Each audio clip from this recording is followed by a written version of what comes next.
I lived with my husband for about 5 years before we got married. We were renting an older row house that had 2 small bedrooms on the 2nd floor, one of which we used as our master and the other as a guest room. Then the kitchen, bathroom, and living room were downstairs. During that time, something very weird started happening to me at night. I would go to bed like usual in the master bedroom with my husband, but I would wake up in the morning in the guest room. I wouldn't remember getting up or going in there. I would just open my eyes in the morning and find myself in bed in the other room. It started out as a once or twice thing, but after a couple of months it had become recurring. As this was happening more and more, my husband and I thought I might be having episodes of sleepwalking where I was either getting up to go to the bathroom and returning to the wrong room, or I was uncomfortable and somehow switching rooms without fully waking up. But after the first couple of months, it got even weirder. Sometimes when I would wake up in the guest bedroom, I would be in a completely different set of clothing. There were mornings I'd be in different pajama pants or a different nightshirt, and other times I would wake up in an actual outfit, like jeans and a shirt that I would wear to work. It was a little unsettling because before that point in my life, I had never experienced any kind of sleepwalking, and I had definitely never woken up with a different outfit on. But at the time, that was the only plausible explanation.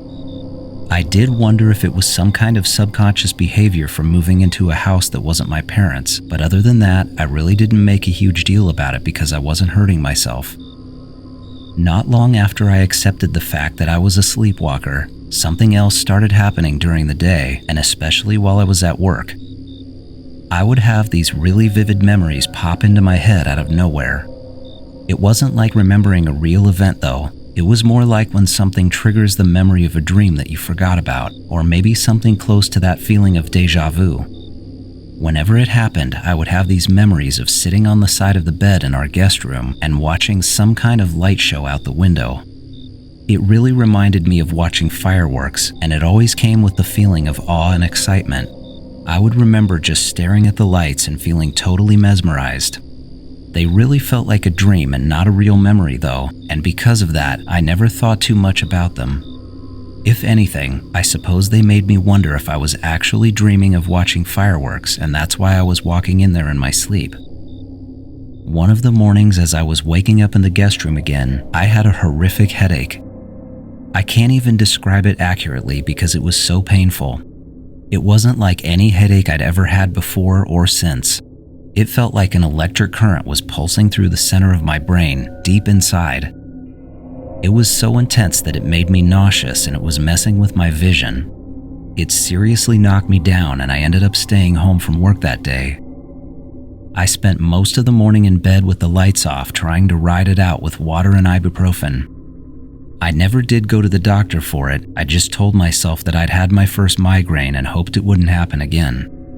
And interestingly enough, after that day, everything seemed to go back to normal.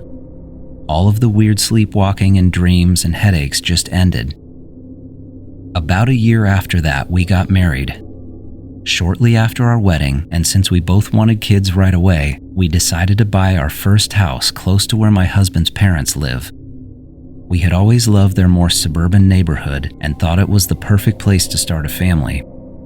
We did have one hurdle to get over though. I have polycystic ovary syndrome, and my doctor had told me that getting pregnant might be more difficult. Because of that, we agreed to try for 6 months, and if nothing happened, we would start seeing a fertility specialist. After a few months with no luck, I started getting frustrated and thinking pessimistically about the whole situation. It was literally only days after I was having these negative thoughts that totally out of the blue, my old sleepwalking symptoms came back. We had this bonus room with a daybed in it that we had planned on one day turning into a baby room, and I started waking up in the daybed with no memory of going in there. All of these things combined made me feel very defeated, and I was questioning if I even wanted to have kids anymore. This all went on for weeks. I would wake up in the other room every few nights. I was getting increasingly frustrated about getting pregnant, and privately, I was convincing myself that a family might not be in the cards for us. Then, just like the first time, it all ended with memories of watching some kind of light show from the window of our bonus room and a horrible migraine headache that made me miss a day of work. It was quite the depressing time for me. Just like before, my sleepwalking stopped after the headache, which I found very weird, but the whole thing had given me a kick in the butt, and I decided to make an appointment with the fertility specialist. A few weeks later, I had my appointment and did the initial testing, which included a blood test. To my complete and utter shock, my blood test came back and I was pregnant. Even my doctor was surprised, and of course it was a wonderful surprise, and my husband and I were thrilled. My pregnancy went smoothly for the most part, and it wasn't until the last month that things got a little complicated with gestational diabetes and preeclampsia, but eventually I had a C-section and everything turned out fine. Our daughter was born healthy and strong. She was the calmest, most content baby I had ever been around, and she started sleeping through the night at 1 month. As she grew, we noticed early on that she was extremely bright. She started walking and talking way ahead of schedule. Her motor skills and comprehension were always advanced. Then in first grade, her school reached out to us to test her IQ, and she scored just below what's officially considered a genius level, all at 6 years old. From that point on, she was always placed in gifted and advanced classes. Math became her favorite subject, and to this day she does complicated equations in her spare time for fun, but that's just who she is. She's not your typical bookworm either. She's a tall, blonde cheerleader with beautiful, large green eyes, and she's as outgoing and social as they come. My husband and I don't have any of those traits, which makes her even more unique. We even joke about what gene pool she could have come from. Now she's finishing high school early and already working toward becoming an OBGYN. She's driven, focused, and truly one of the most intelligent people I've ever known. I've never really been someone who believes in the paranormal or aliens or anything like that, but I've had a lot of conversations with my brother about my daughter over the years. He was around from the beginning and knows everything I went through, including all the weird stuff before she was born. He is convinced there's actually something different about her. He believes something was happening to me before she was born with the episodes of sleepwalking and the strange dreams about watching lights out of our window. In a half-joking, half-serious way, he says she seems like some kind of human-alien hybrid. I know that sounds ridiculous, but when he says it, I can never fully dismiss it. With all the things that happened to me, deep down, part of me actually wonders if there could be some truth to that.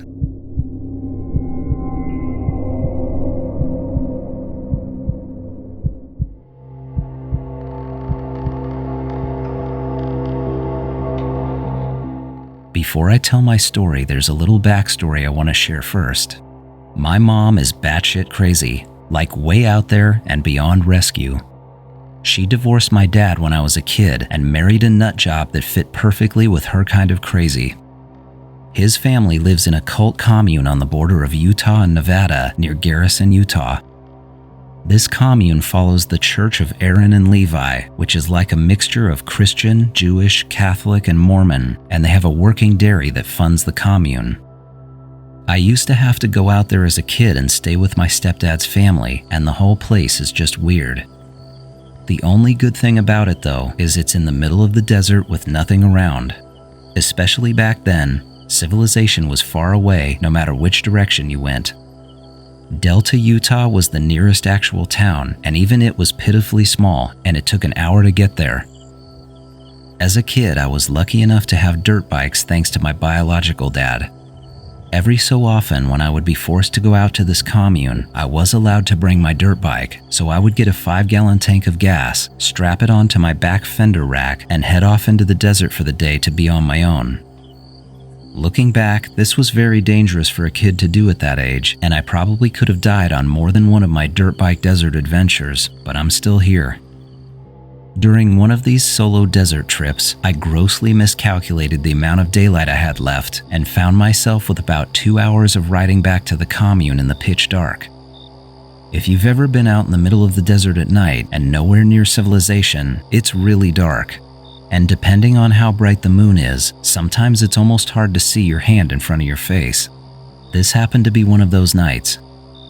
The particular bike I was on at the time was an old Honda Enduro with a single decent headlight on it, so I could see a little bit, but it wasn't that great. I managed to find a dirt road that was used to get to the mines in the mountains back in the 1940s, which I could use to get to the main road and then back to the commune.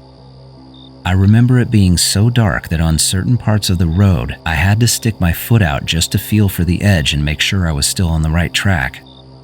As I was cruising along and starting to get cold, out of absolutely nowhere, this massive white light illuminated the entire valley I was in. This is probably an exaggeration, but it felt like I could see for miles.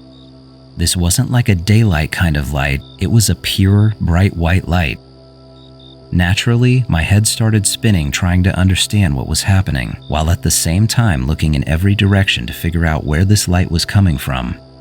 It almost seemed like a giant spotlight that was directly above me, but I couldn't see any source. I decided to stop my bike after almost crashing several times because I wasn't watching where I was going and I could not figure out where this light was coming from. Even when I looked up, thinking it had to be some kind of giant plane or helicopter, I didn't see or hear anything. There was no aircraft in the sky or meteor shooting through the atmosphere. There was literally nothing. The sky was still dark enough to see stars even, yet the entire valley floor around me was being lit like daytime.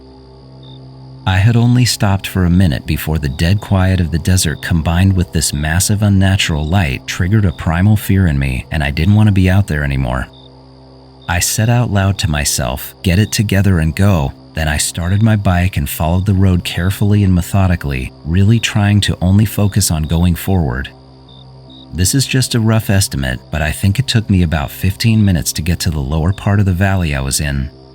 I could see myself getting farther and farther away from the light, and as I was coming around a long corner, like a light switch, it just shut off. My eyes were adjusted to the light, so when it instantly went back to pitch dark, I just about lost control of my bike again. I still didn't stop and only even looked back a few times, but I managed to make it back to the commune about a half hour after leaving the valley. Once I got back, I put my bike away and went inside, then had to wait hours for my adrenaline to come down so I could go to sleep. I never told my mom or my stepdad about it because I know they would have said it was some miraculous act of God, but I never thought it was anything like that. After thinking about it 1,000 times since it happened, here are my thoughts on what I think it could have been. My first guess is there was some kind of stealth military aircraft, giant surveillance balloon, or blimp being tested in the desert that night. I say that because I didn't hear a thing when I shut my bike off, so it had to be something quiet if it was in fact the military. Maybe they saw me out there and tried to scare me away or something, which definitely worked if that was the case. My second guess would have to be something extraterrestrial. I hate to even go there because it sounds weird, but I have never in my life seen that amount of light produced by anything. I mean, this was brighter than a professional sports stadium, and it was lighting up a massive amount of open land. When I think of that possibility, it scares me to my core when I picture myself being out there completely alone. I really don't like to think about that one too much. Whatever it was insane and unforgettable, and that was the last time I ever rode my bike more than about a mile from the commune, even in the daytime.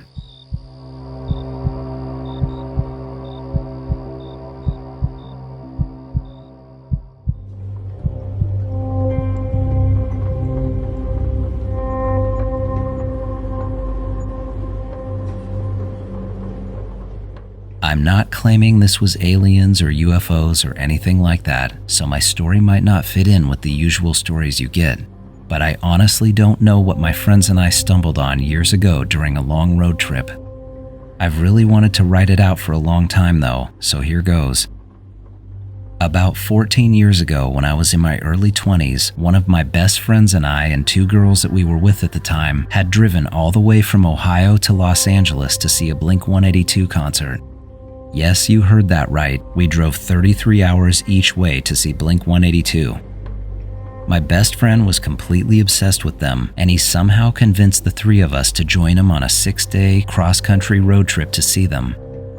We were all young and it sounded fun, but I mostly went because I wanted to spend time with my girlfriend since we'd only been together a few months.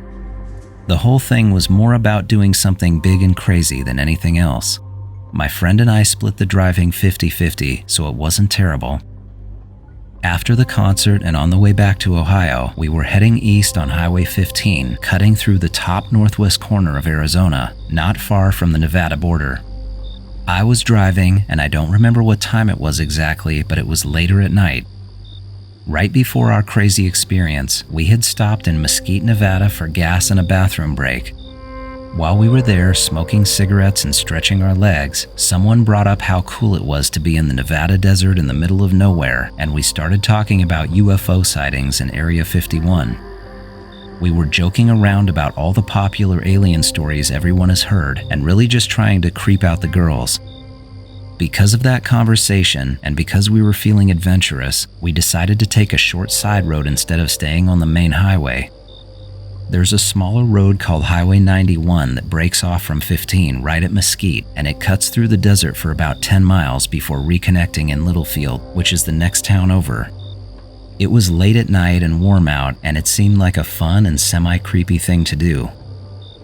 About 5 miles into our drive on 91, and literally in the middle of us trying to creep ourselves out, we got to a line of stopped traffic and what looked like road construction. There were cones set up on the center line, flashing yellow and orange lights just ahead of the few stopped cars in front of us, and I could partially see some kind of backhoe with smaller construction equipment off to the sides of it. When we stopped, it didn't seem weird at all, and we figured it was night construction, since doing road work during the day must be brutal out there. I remember all of us sitting there with music playing and the windows wide open, just talking and laughing. We were still in a great mood and enjoying our trip. We all smoked another cigarette while we waited, and the conversation moved on to whatever, but it felt like we were sitting there forever. I don't know how long it actually was, but it was long enough to wonder what was taking so long. After a few more minutes, someone started talking out loud about how much time we'd been sitting there. I also made a comment about how, from where I was sitting in the driver's seat, it didn't even look like the construction equipment was moving. Then my friend's girlfriend pointed out the fact that she hadn't even seen a single worker. We talked about turning around and going back to Mesquite, but I decided I'd just get out of the car and see if I could talk to someone or figure out how long it would be, so I got out and started walking. I walked out into the oncoming lane to avoid the cones, and I could clearly see the equipment with headlights on and yellow lights rotating. I really just wanted to find a flagger or whoever was managing traffic, but as I got closer, something immediately felt weird. Right as I got up to it, I realized there was no one standing in the road near the equipment.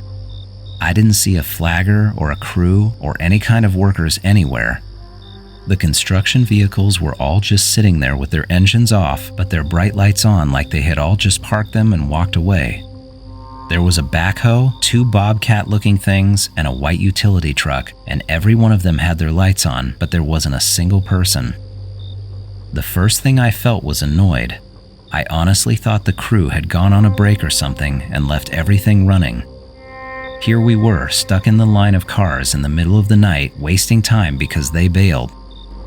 I decided I would walk back to the car, say something to the other people waiting so they would go around it, and we'd all be on our way. As I was walking back toward our car, and now facing the car in the front of the line waiting, I noticed something absolutely crazy. There was no one in it. I actually did a real double take, thinking it had to be a weird reflection or some kind of window tint, but the entire car was empty. I kept walking past the next car, and it was also empty. Then the third one too. Every one of them was completely empty and sitting with their lights on. I'm dead serious when I say that it felt like walking into a scene from a horror movie or some kind of Twilight Zone episode. It fully hit me that we had been sitting at this deserted construction zone in the middle of the desert, in the middle of the night, behind a line of empty cars with their lights on, and there wasn't another human being in sight. To say I was thoroughly freaked out would be an understatement. I jumped back in the car, slammed the door shut, and told everyone that we were leaving right now. I pulled out into the oncoming lane, drove around the other cars in the construction area, and went way over the speed limit until we were several miles past it. I could tell everyone felt exactly like I did as soon as we passed the cars because you could clearly see there was no one anywhere.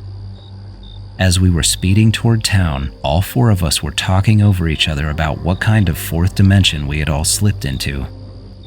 After I had slowed back down to a normal speed, we all just started laughing about it because it was so weird. My friend even said, what if Littlefield never comes and we just pull up to another construction site? He was joking, of course, but both of our girlfriends completely freaked out and told him to never say anything like that again. It really was creepy, but we all had a little bit of fun with it. Nothing else weird happened after that, and we drove the rest of the way home without any issues. I can tell you this though, we had plenty to talk about during the drive home. Even though we weren't exactly terrified by what happened, it's something that none of us could ever possibly forget. My friend and I still joke about that trip and how ridiculous it all was. For all we know, there could be a completely normal explanation for everything being out there. It could have even been really bored construction workers messing with us and parking their own cars there, who knows. I can still picture the scene perfectly though, and I swear, someone needs to make a movie about it because it looked like we went through some kind of time portal where we were stuck in that moment and everyone else kept going into the future and disappeared. All I can say is, it was a crazy experience, and it was the weirdest thing that I've ever seen.